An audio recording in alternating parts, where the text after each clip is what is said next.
আসসালামু আলাইকুম আরহামাতুল্লাহি ওবারাকাতু। দিন প্রচার চ্যানেলের পক্ষ থেকে সবাইকে জানাচ্ছি আন্তরিক শুভেচ্ছা।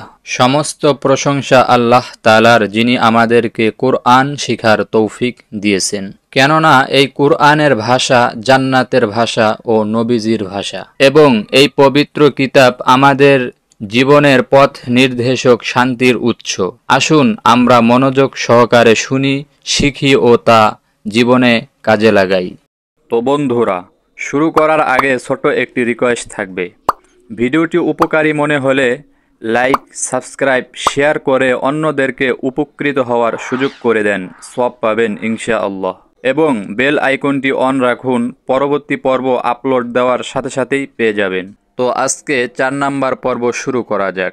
উপরে বাংলায় লেখা আছে, আলিফ থেকে খালি যদি মিলে পিছনে, সামনে আর দুই দিকে মিললে লাম। অর্থাৎ আলিফ সোজা থাকে, এটা আমরা সকলেই জানি, কিন্তু ডান দিকে বেঁকা থাকলে এটাকেও আলিফ বলে। আর লামের বেঁকা হবে বাম দিকে আর দুই দিকে, তাহলে এটাকে লাম বলে।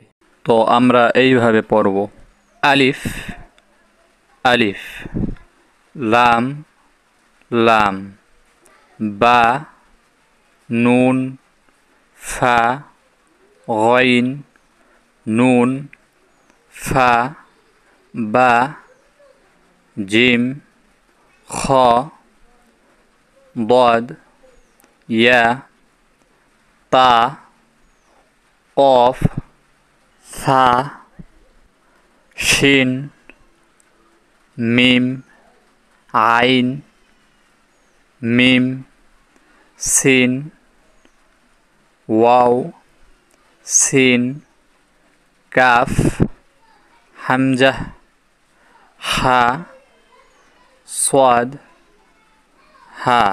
তো এখানে দুই হরফ একসাথে মিলিয়ে দেওয়া হয়েছে, যেমন বা জিম, জিম বা, ফা সাদ, সাদ ফা, কাফ শিন, শিন কাফ, আইন লাম, লাম আইন, বা গইন, গইন বা, কাফ কফ, কফ কাফ, সিন হা, হা সিন, তা দত, দত ত, খ জিম, জিম খ, ইয়া সা, সা ইয়া, মিম নুন, নুন মিম, জ লাম, লাম জ, হা মিম, নুন জিম, বা ওয়াও, বা ওয়াও, বা দাল, কপ র, সিন ঝা।